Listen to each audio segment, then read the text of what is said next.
Start the stream. Okay. So, let's start off with the title of the stream. It's called Why Do You Miss 2016? With it being 2026, 2016 is officially 10 years old. But this is not my focus of what I came on here to stream about. I feel like this is a perfect example to compare 2016 to 2026. It's only been 1 month, but essentially like the second half of the 2020s. Okay, there has been a lot of discussion about the death of monoculture, and I have a fucking what's it called? I have a thing, Nathan Zed's video. Nothing feels like an event anymore. In this video, he talks about how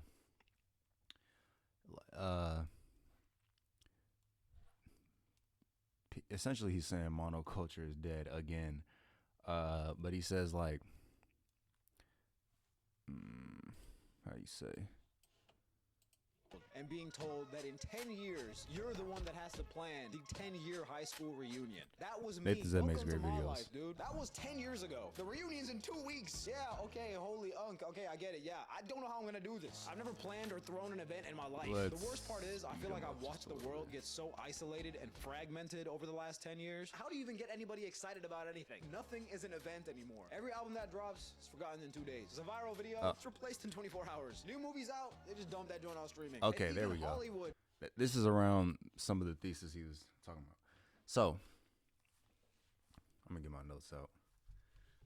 Okay. He says, movie comes out, people forget about it in 2 weeks. Album comes out, people forget about it in 2 weeks. And, let's see.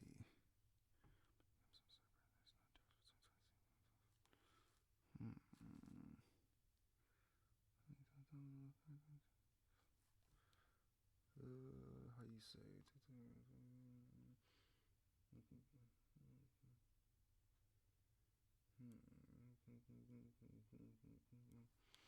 okay. One of the points I wrote down was that it seems like in every aspect of media, it just isn't as important anymore. The whole point that I jumped on a stream to say this specifically was because the namesake of the medium is the most hype. It's the most culturally important part of pop culture. The only thing we all know or care about nowadays is streamers. So, like, be it motherfucking Kai Cenat or whoever the fuck that one girl is that blew the fucking Marvel Rivals game. I don't even watch Marvel Rivals. I don't even watch gaming, but I found out about that. One of the more prevalent pieces of news. This shit has permeated different spaces. Like, again, I know about this. I don't fucking watch Marvel Rivals. I don't watch white people play video games, okay? Like, you know what I mean? And like, I have to say that because it reached me. That's important because that's an element of pop culture, right? I'm going to be more specific, right? So, 2016, everybody wants to go back. Man, we had Lil Uzi Vert back then. People want to mush a lot of stuff together from 16 that wasn't from there, like X and fidget spinners. And, I'm not mad at that because I understand the general sentiment, like the SoundCloud era, and not even just music, that era of social media.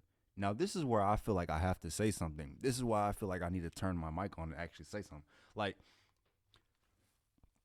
tangibly, there is very little difference between 2016 and 2026. We still use iPhones. We still use Instagram. We still listen to music on fucking Spotify and YouTube, right? Okay, maybe TikTok didn't really exist in 2016 like that. But everything was mostly the same. So why do people describe it as so different. Um, the sales in music have gone down from 2017, and I find that hard to believe, or not hard to believe, but like it's kind of crazy because it's just like it's not like 10 years ago we were buying CDs. That's not the case. It was streaming back then too. How is it that we can look at the first half of somebody's career from the 2010s, like Uzi, and say, oh man, he sold 100K in his first few years, or X sold 100K in their first few years, when like we didn't, the metrics were pretty much the same. The way we counted these albums were the same. So what changed? Well, one of the biggest things that changed was TikTok. Now, TikTok still existed in the early 2010s, but the difference is TikTok was extremely popular around 2019 and going into 2020. But after 2021, that is when it had been popular for a long time. But after 2021, that's when the world had to adapt to it. That's when labels shifted their focus from this is a popular artist, they're going crazy on Instagram, to this person is going crazy on TikTok. The labels are not dumb. They need to pay attention to whatever the most popular medium is. So this is rarely talked about, but we can consider this music era and really pop culture in general. My main focus is music, but we can consider this era the TikTok era. But little talked about is that from 16 to 19, 2016 to 2019, it was low key the Instagram era. A lot of the most popular artists, how would you find them? You would find them on Instagram. TikTok was, you'd be pointed and laughed at if you put out your TikTok in 2019. So, and like what? Rappers weren't on Twitch streams back then. So the main social media platform people were looking at was Instagram. I know it's called the SoundCloud era. And yeah, people went on SoundCloud to go listen to stuff, but like it was really the SoundCloud Instagram era. Let me tell you why it's important to make a distinction between Instagram being the major platform in 2016 versus TikTok being the major platform in 2026. Instagram is more focused on having popular people. That's where influencers really came from, is Instagram. I can make a quick comparison. Like, we all know that Instagram influencers, they came from Instagram, IG models, all that shit, like, branded sponsorships and stuff. But the primary TikToker that you think of is just your average person who makes videos, which is important, of course. Which is to say, TikTok doesn't prioritize making big people feel big, right? It's not just because it's a newer platform. Like, if you're big on TikTok, nobody really cares. Even though now TikTok is more important than Instagram is or was back then. The thing is, TikTok and Instagram have different focuses. Instagram is more focused on building up a person and a brand. That's why Instagram focusing on building up a person and brand, and these new artists, they went together like peanut butter and jelly. Artists like Trippie Redd, Lil Uzi, X, like Juice WRLD, 6ix9ine. I know he's a scumbag piece of shit, but like, I'm trying to build my point here. Instagram, wait, I need to switch to just chatting. Instagram was more focused on the individual. Now, let me say something. On TikTok, you can be somebody who has like 3 million followers, right? If you post like every day for a week, let's say on average, if you do pretty good, you might get like 100,000 likes. It is very possible. You have 3 million followers, 100,000 likes per post. It is very possible that one of your posts can get like 9,000 or 10,000 or 20,000. Like, that inconsistency is not only shattering the illusion of one person being so big that they demand your attention, it's TikTok's focus is on TikToks, not TikTokers. That is why people that are that big on TikTok don't do that consistent numbers, because that's just not how the algorithm works. So now we bring it to present day, right? TikTok is the platform that has been popular for around 5 years at this point.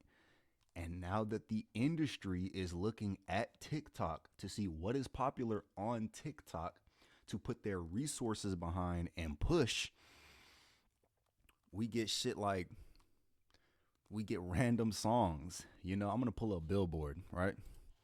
We get random songs. So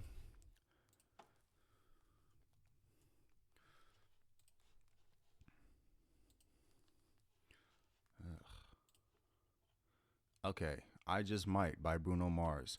And this is another thing. Pretty much the only lasting superstars are legacy stars that were already popular. So we have Bruno Mars, I Just Might. I'm not going to read through all of these. I want you to get a general feel for what the chart looks like.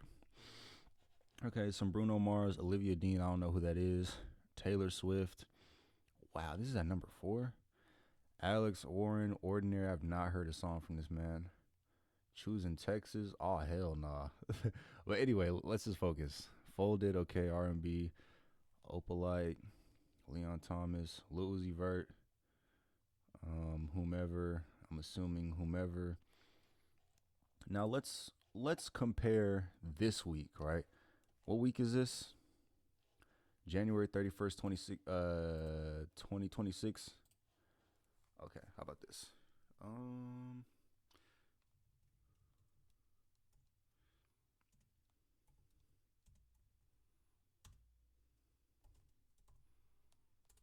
I know that this is not technically the same thing, but top songs by year. Cool. Nope, that's not what I was looking for. January. Billboard Hot 100.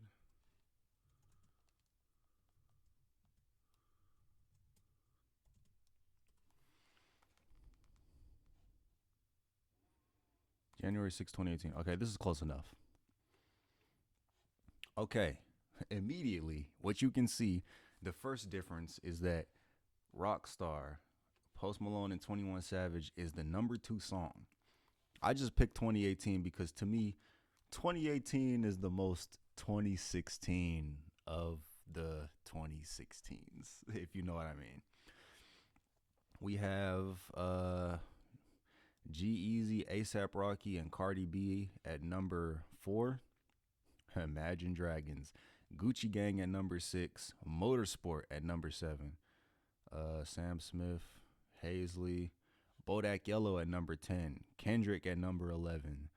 Dua Lipa, what the fuck? All I Want for Christmas, I suppose. Cardi B and 21 Savage. Gummo, man, that was fucking a long time ago. I Fall Apart.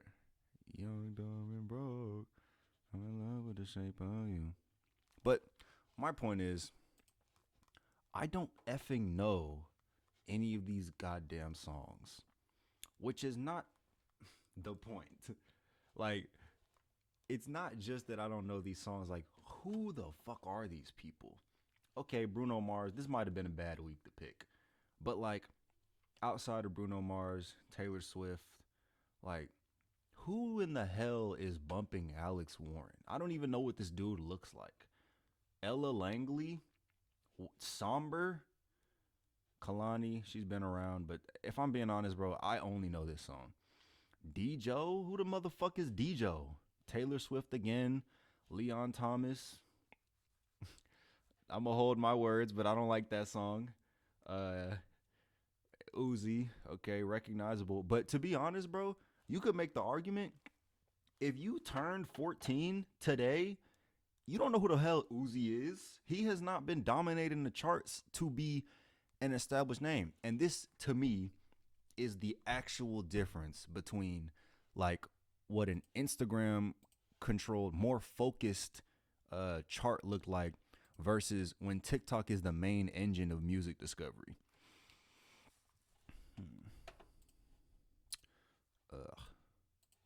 me get back to the stream.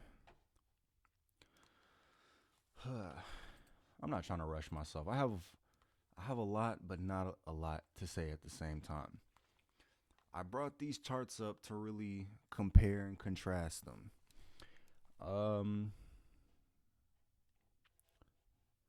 So let me go over my next point. How you say monoculture is dead, but we said that already. I'm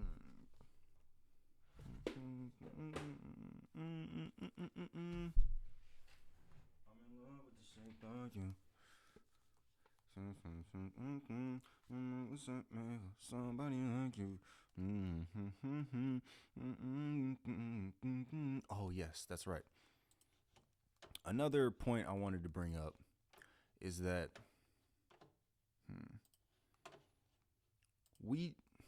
it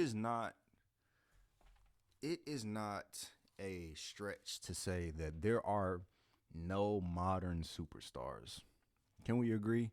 Music stars now are not as popular or even as like influential as they were 10 years ago in 2016.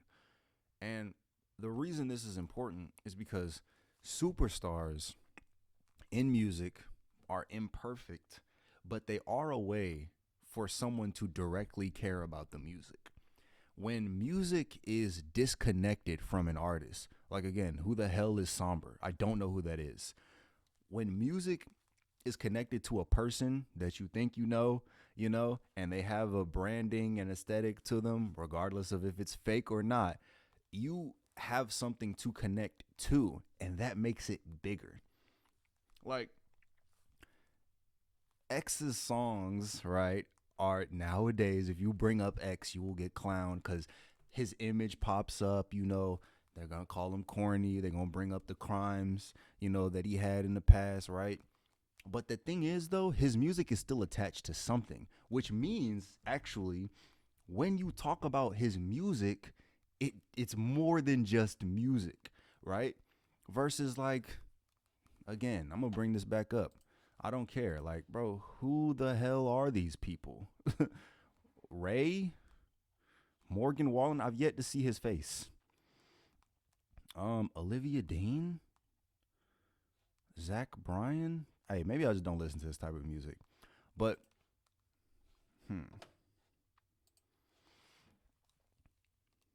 like I said, there are not as many superstars anymore.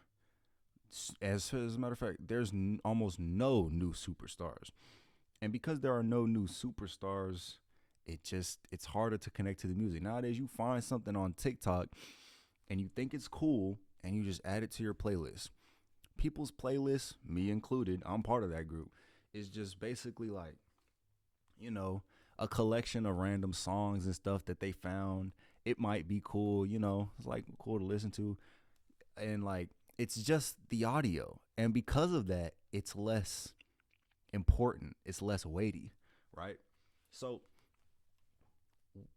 when that happens, like, people don't even watch music videos anymore. Because why would they? Like, if there's no superstar, why the fuck am I watching the music video, right? And people who care about music are going to be looked at crazy because it's just like, what do you mean you're talking about music? Music is this thing that we put on, in the background. We find, that new song off TikTok. Let me be more specific because I don't want to sound like an old man yelling, right? Because we connected music to superstars way more back in the day, 10 years ago, the music was deemed as more important. And this is not just with music. This is also with movies, because movies also, after the pandemic and also with the explosion of TikTok, movies hit streaming services and they just were devalued. Now it's harder to see movie stars, even though I would say that people don't really watch movies for movie stars anymore. It hasn't been that way for a while, But like big movie releases aren't that big of a deal anymore. Why? Because we could just wait for it to come on streaming.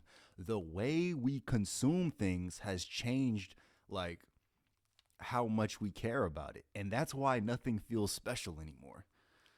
I'm going to play a little bit of the Nathan Zed video, and then like if I feel like interjecting, I will. I'm going to play it like sped up a little bit cuz this is my video, motherfucker. This is my goddamn Twitch. This isn't even his idea. This is my idea. Nigga, I said this before he did. I just didn't make a video about it. You can't get people excited to go to the theater. How am I gonna get my high school to come together when that's the last thing anybody wants to do? But before I can try to do that, I have to understand, why does the world even feel that way right now? Why is it so hard to get us all collectively excited for something? And when we are, why does it only feel like it lasts for 1 week and then we move on to the next thing immediately? And is there anybody out there still trying to keep the event alive? First of all, what even makes something feel like an event? We are calling it iPhone. We're gonna make some history together today. When I think of an event, I think of something that you just cannot miss. If I'm not part of this thing, I'm missing out. I think pop culture actually peaked this 1 week in 2019. The weekend of April 26th, 2019. 10-year buildup for the biggest movie of all time and the biggest show of all time. When Avengers Endgame and the long night episode of Game of Thrones came out at the same time. It was just madness. Everyone's going crazy in the theater. We're all gathered around the TV trying to watch the episode. I gotta turn my brightness up because I can't see anything. My friends were like, don't even touch the TV. This is how involved they were in the episode. They're like, don't even touch the TV. We will watch it dark. This is how big of an event it felt like. They'd rather not see anything than miss out on the moment. And that's what makes something an event. It's more than just the product itself. It's everything around the thing. It becomes a moment, something that's actually memorable, and we all want to experience it together. It felt like we were getting moments that stuck out way more often just a few years ago. We go back 10 years, it felt like music was giving us a new classic album every month. I was definitely taking that for granted. I was listening like, oh, maybe the sequencing could have been better on this. Rihanna was like, all right, bet. I'm not dropping for another decade. Rihanna, please, I'm sorry. I didn't mean it. My favorite part about gaming growing up was E3. It was just this 1 week event where all the... He's probably going to say it, but yeah, E3 being fucking gone really does like add to this. Gaming is much more than the games. Gaming, to be like, to me, is almost the medium that is the most interactive. And I don't just mean because you play it. Gaming to me is the most tied to its culture. Gaming is the most tied to like conventions and discussions and walkthroughs. Like, to be a gamer, to play a game to any amount, you have to interact with other people via online or in person, you know, not to mention literally playing with your friends and stuff, and how interactive that is.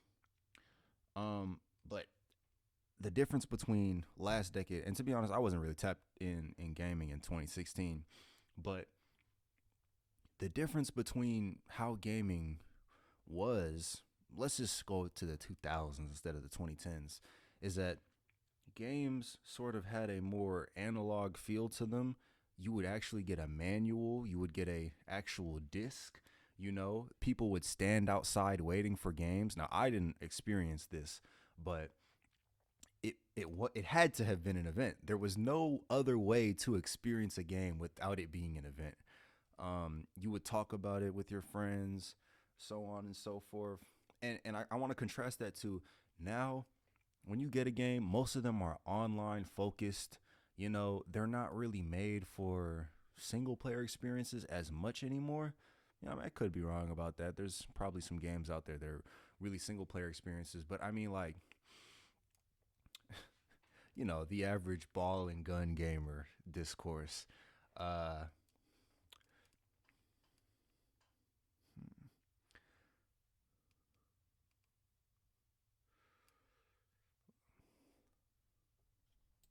Studios will come together and compete. Microsoft, Nintendo, PlayStation, they're all bringing their A game. And I'm eating. All right, this is my Super Bowl. It just felt so exciting to see the biggest new things in gaming all in the same week and be hyped for that all year and feel like we're all watching it together. And I was like, one day when I get old enough and I get the money, I'm gonna go there. And as soon as I did, they shut it down forever. Canceled it. It's dead. Now every studio just does a random live stream whenever they want. Has a guy in front of a green screen. They announce some games that you won't see for 8 years. I can't get hyped about this stuff, man. It also felt like people were trying to make events last a little longer. Anyway, I remember what I was going to say. the next the next event in gaming that is going to feel like the most big, earth-shattering, like world-ending thing is GTA 6. That is like the last thing of the previous culture that still feels like it has huge impact. Like we all know when GTA 6 drops is going to break the internet. And you have to understand, like you have to think, why do you think that is? It's not just because it's a single player game. It's not just because it's a legacy game, but it's because to me it holds a lot of the core philosophies of older games. It's a single player game. In the fucking main campaign, there's not going to be microtransactions. It's focused on what you will be doing. Now when online comes out, online can be whatever. But I do think to some extent people yearn for the way things used to be. The children yearn for the mines. I feel that's just my opinion. I do think child labor should be continued. Had staying power. When you look at Michael Jackson's Thriller, he dropped the music video for that album a year after the album came out. That music video gave the whole album another. Wait, hold on. That's not really fair. That's not really fair. That's not really fair. November 30th to December 2nd. That was like a few months. that was what? That was 34 days. Come on, man.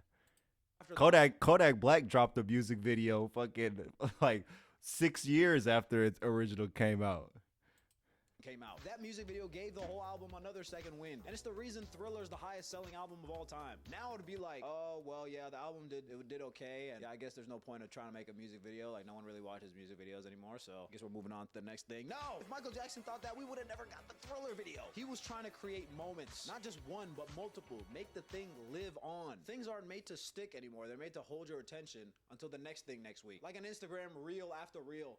Just water falling over us. I knew something was off when the latest Taylor Swift album, it was the biggest album of all time for 1 week. 4 million copies in its first week, and 2 weeks later, nobody was talking about it. Outside 1 or 2 songs, which were actually low-key fire, it made noise for 1 week, and most of the noise was fans complaining about it. Speaking of which, Stranger Things fans immediately moved on from the finale to thinking there was a new secret episode coming out. This might have been the biggest cope of all time. And I actually like that finale. The season as a whole was kind of dusty, but I like that wrap up. I feel like they did a good job of making it feel like an event. But now that that's over, GG's. Like what other show can reach that level now? That was like the last big show from the beginning of the streaming era before everything was so fragmented. Even the biggest companies now are having a hard time getting everybody excited about something. I was just saying Marvel had the last peak pop culture moment. You can see even them trying to go back and be like, yo guys, remember when we were doing this crazy stuff? You want to see those same people again? Chris Evans, here's $50 million. $50 million?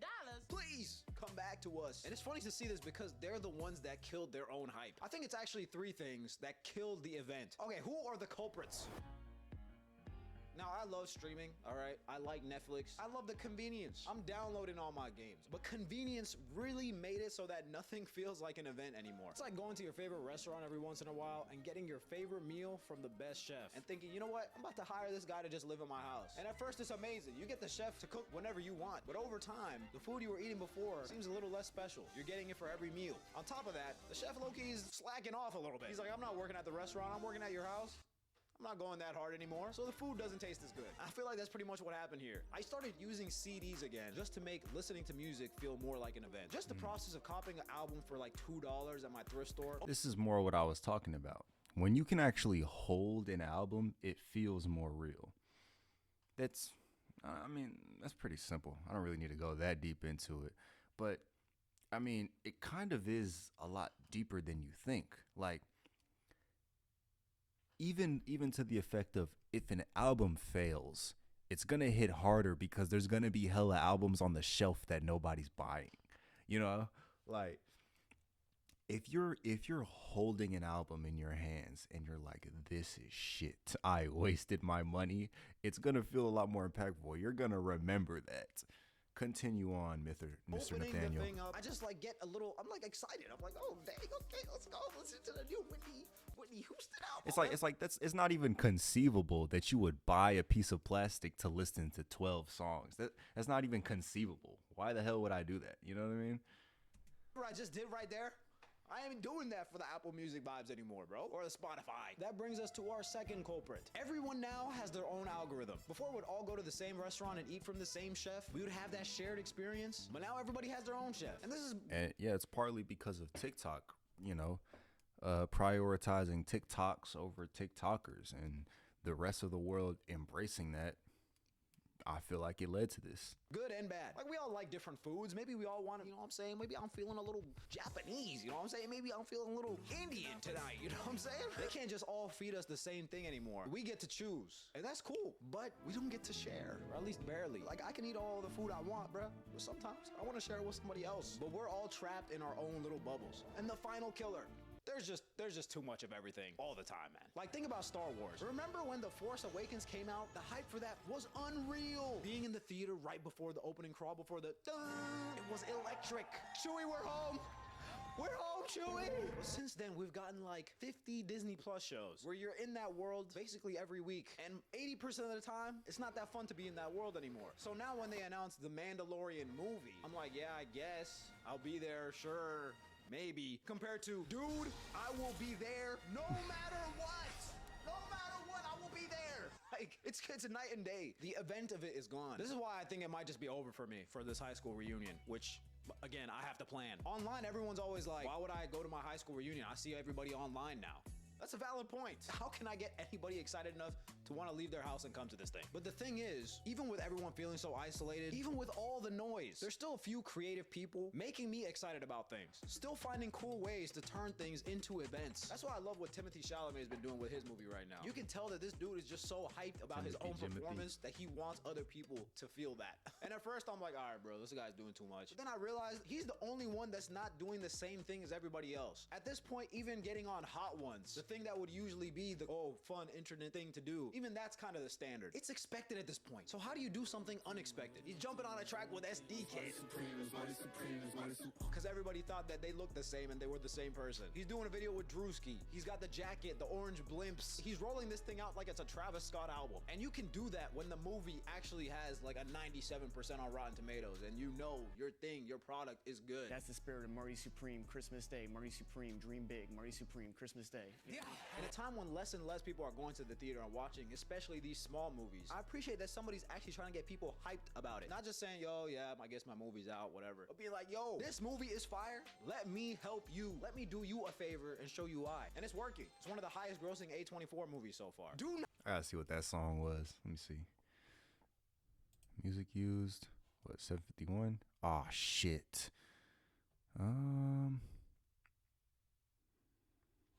Damn it. Let me do you. I guess my movie. These small movies. I appreciate that somebody's actually trying to get people. What's the one about after? It. Not just saying, yo, yeah, I guess my movie's out. Whatever. But be like, yo, this movie is fire. Let me help you. Let me do. I wonder if it's in order. I know that this. Okay.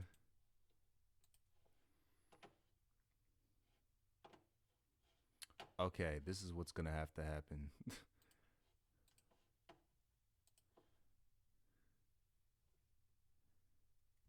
I don't want the stream to get copyrighted, so I'm gonna mute this right quick. How you say? All right.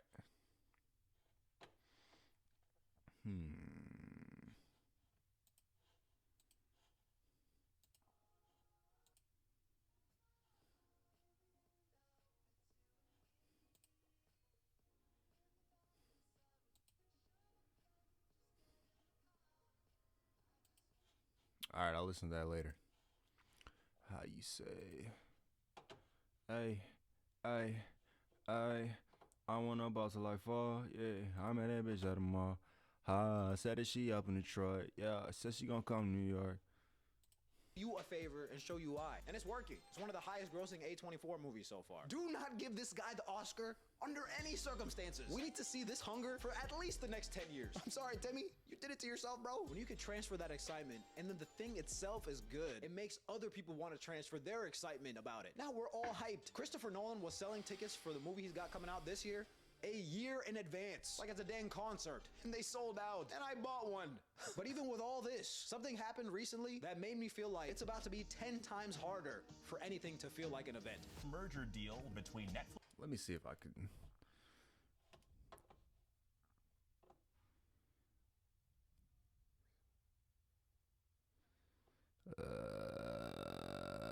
POV. It's not in order. It's not in order, bro. If anybody knows what that let me know. But I only gotta listen to these, so. Netflix and Warner Brothers Discovery. And a deal valued at nearly $83 billion.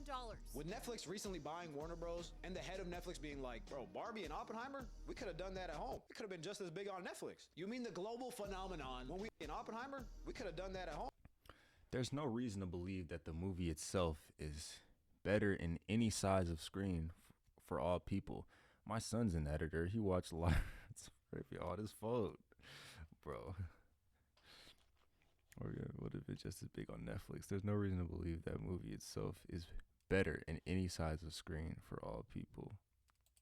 Oh, it could have been just as big on Netflix. You mean the global phenomenon when we all got dressed up and went outside of the house to go to the theater and watch 2 movies in the same day together? We could have done that at home. Well, oh yeah, we could have done that at home. Yeah, no, you're right. Let's just do that at home. The whole point of that thing was to actually go out and make a day of doing something. The fact that both movies were good was just the cherry on top of the actual event of it. You take that away, that day is not that memorable. And that's the real thing I feel like we're losing here is the memories. At the end of the day, I just remember these things. I remember the feeling of a midnight launch for a game. I remember dressing up as the human spider before No Way Home. I remember being in New York when the Knicks went to the Eastern Conference Finals for That the must have first been time hell. in 25 years and the city was going insane. That's in here. Like going back to the restaurant idea, going out and actually doing it puts a memory in my mind. If I'm just eating it every day at home, you think I remember the 50th time I got Uber Eats to my place? They're trying to take away the memories, man.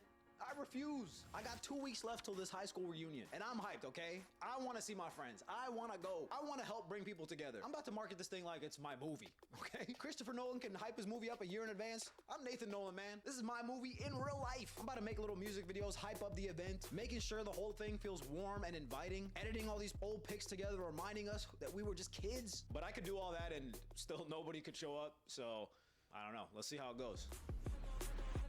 Hello, I got places to be. Hey, what's good, guys? Wonder what that 20 was. The reunion was peak, bro.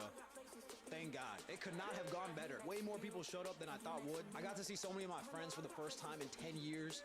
Yeah, we could have seen each other online. We can just be in our own bubble. But in this world that feels more isolated than ever, we gotta find ways to experience things together, to create new moments and new memories. That's what I want to see in the world, so I got to put it in the world. 2026! Let's go!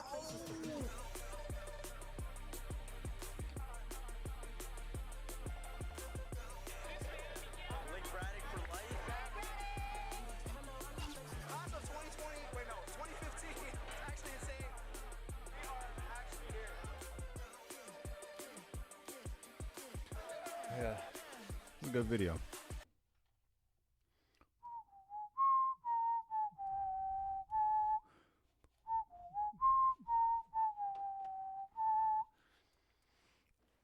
I'm just gonna go over some of the stuff that I still had. How you say?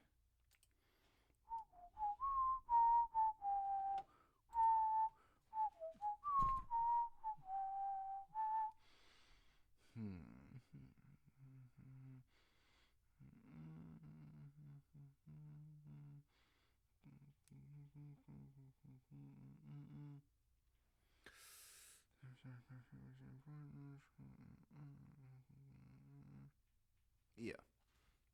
One of the last points I had written down here was that streamers have replaced rappers in importance. And look at this.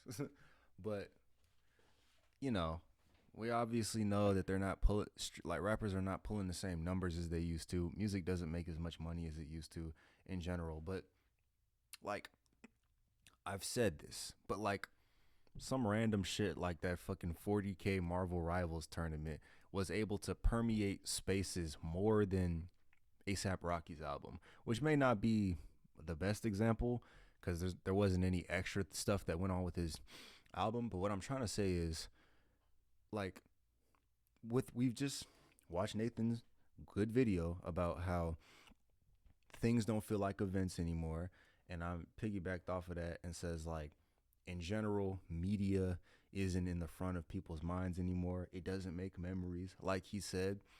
And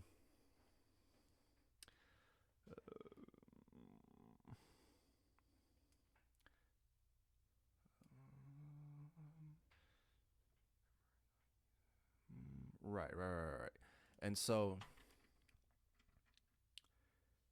people care more about streamers than they do about rappers.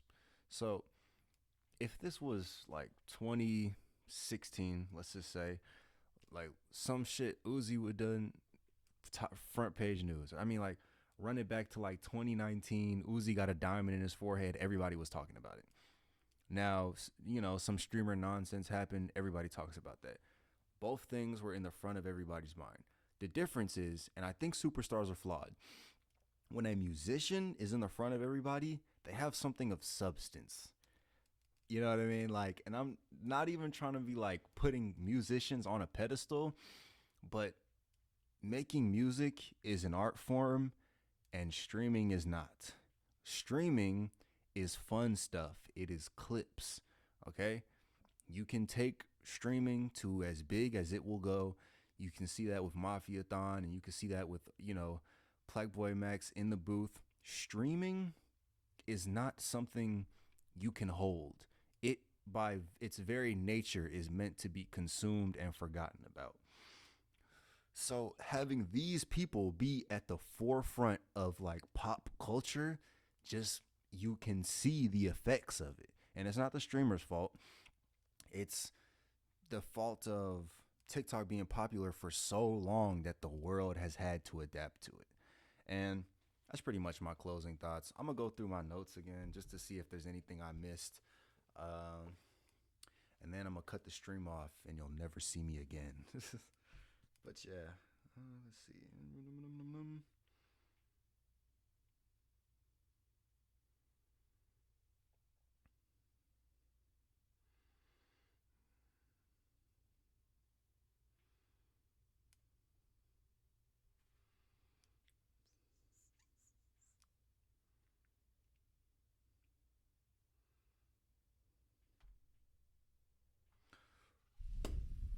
One of the last things I wrote is a bit of hope, and that we've noticed recently that the US version of TikTok has been acquired by an American company, and it's really going to have unknown consequences. So what I'm saying is speculation.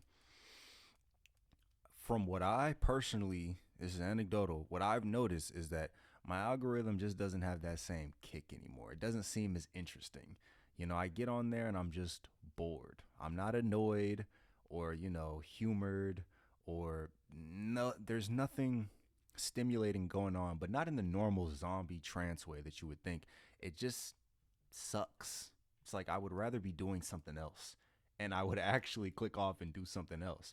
So I do feel like something happened to where the algorithm just isn't as good anymore on TikTok. And so my thoughts about what is going to happen in the future is that over time, like, the US version of TikTok is going to suffer a lot because it's not the full version of TikTok. And that's going to lead to 3-5 years down the line, US people not being the main focus of TikTok. And TikTok is like pretty much the forefront of all pop culture. In the US, I don't think the US as a whole like really takes a lot of pride in it, but the US has a lot of soft power. And I don't think the US would want to give up soft power easily. So the USA is kind of like is a big ass bitch. Like, they're like, well, I want to buy TikTok. Okay, well, if you buy TikTok, it's not going to work the same. And people from US are not going to be as popular because it's not the full version. I feel like whoever, hold on.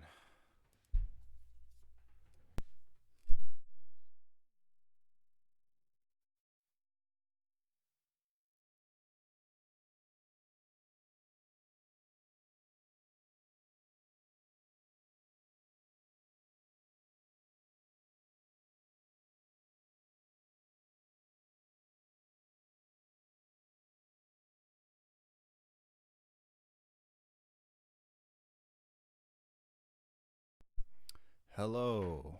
Okay.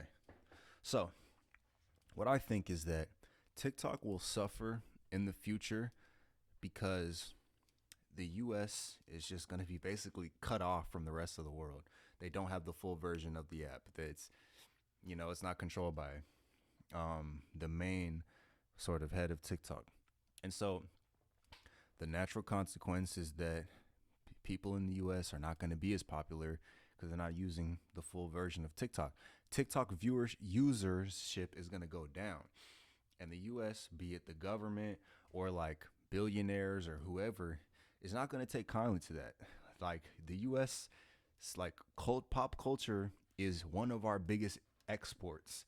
And so either a new app is going to blow up, or like one of an old app is going to have a resurgence, or maybe, Twitch will be restructured or something like that. But I do feel like the sun is setting on TikTok being the end all be all of pop culture. It's just, I feel like it's the case. Like, that's the reason I brought up the MatPat end of an era shit, because he outlines in this video the different eras of YouTube. YouTube was at one point the new kid on the block that was brand new. It reached the height of its popularity, and then when that happened, it had to assume all these different responsibilities, which is a different reason for what I think TikTok is going to have to do. But no platform is going to be like at its peak forever. Like Facebook in 2013 is viewed way differently than Facebook now. And like Instagram in 2018 is viewed way differently than Instagram now. And I feel like this year or last year is going to be, or maybe 2 or 3 years in the future, is going to be one of the last years where TikTok is universally regarded as like the top app, the go-to place for entertainment. That's where people get their memes, their news. That's what's popular. I forget what else I was going to say. But essentially, yeah, it can't be in the sun forever. Let's see if I can find the specific part that I'm talking about. Let's see. Meaning that the internet's team beauty was likely getting hit where it actually hurt and actually matters, their pocketbook. And it's worth noting that this call for accountability wasn't just something for individual creators. We're still seeing the fallout of it now, with streamers currently protesting hate raids over on Twitch, showing that platforms themselves are being held accountable for the communities that they fostered. While the purge by audience has been happening on one side, the purge by platform has been happening on the other. It's no secret at this point that brand safety has been like the buzzword on this platform for the last 4 years or so, but now every social video platform that we've seen since like the 2000s has had some sort of flow to it, right? Mm-hmm. Facebook started as the hip new thing, a website that No. It's whatever. He's about to say what. Get an account, you had to have a college email address, which made it super cool and super exclusive. Let me poke you, and then I'm gonna post it on your wall. Nowadays, not so much. Caters more to the boomers and Gen Xers and the people I might have to lower my insist resolution. on injecting themselves with horse urine in order to stay strong. If you're under 40 and you're personally using Facebook, unironically, well, to the wider populace, you're not really considered to be internet literate. YouTube, fortunately, has maintained youth-oriented supremacy both on the internet and in media at large for over a decade now. An incredible feat. I'll have to put this on 720 so it can play better. It's not even output. But Gen 5 has been marked by the moment that it finally had This to Gen get a 5. haircut, take that babysitting job off the resume, and clock in for a real career. Regarding some of the trends that we were talking about from the last year in light of being a bona fide grown-up, a lot of what's been happening on YouTube suddenly makes a lot of sense. When you're young and dumb and irresponsible, well, you can go around and get away with saying things that you might regret tomorrow. Burning couches and throwing them into local swimming pools, not treating people the way you should. Is it acceptable? No. Definitely not. Never, ever. But then again, you were a dumb kid, an idiot. And that is the state TikTok was at and is going into. You'll see that there was this guy, the linguistics person. He says that TikTok has been promoting different types of videos as of late. Like they don't really promote off the cuff sort of videos anymore. They like people that are seem like they have a script or something that looks like well lit and edited. And I can't really say that that's been my experience, but if that is the case, then it seems like it's going to follow down this trajectory of having to be more serious, which means something new is going to show up and be new. And I hope that this time, whatever new thing comes up is going to more focus on like experiences, or this time a new platform that's going to again focus on building up people and not content. Be a teenager, a countercultural mover and shaker, so people are going to be more forgiving of your behavior. But that doesn't last. And now, if YouTubers want to continue paying their bills and also be taken seriously in the wider media landscape and not be stoned to death in the court of public opinion, it's time that they grow up. They clean up their act, they apologize. And you see, that's exactly what they're doing. What we are doing, both of our own volition and because the platform now dictates it. Grown-ups are responsible for setting the tone of fairness and equality in the world, and YouTube is now very clearly wearing the big boy pants in the family when it comes to social responsibility.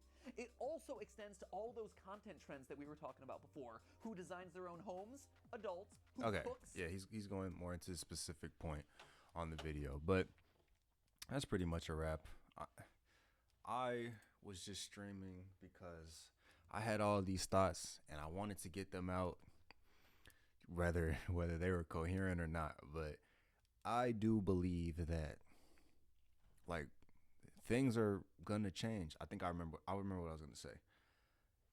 If things continue to go as they are, it's not sustainable. It's not really sustainable for culture to focus on content instead of creators, which again does not to say superstars and celebrities are the savior of everybody, but that is the system that we use to make our like content more personal to us and remember it more. So yeah, that's pretty much what I was gonna say. I'm gonna sign out and you will see me when the motherfuck you see me. Nah, I'm never streaming again in my life. Nah, you see me? All right.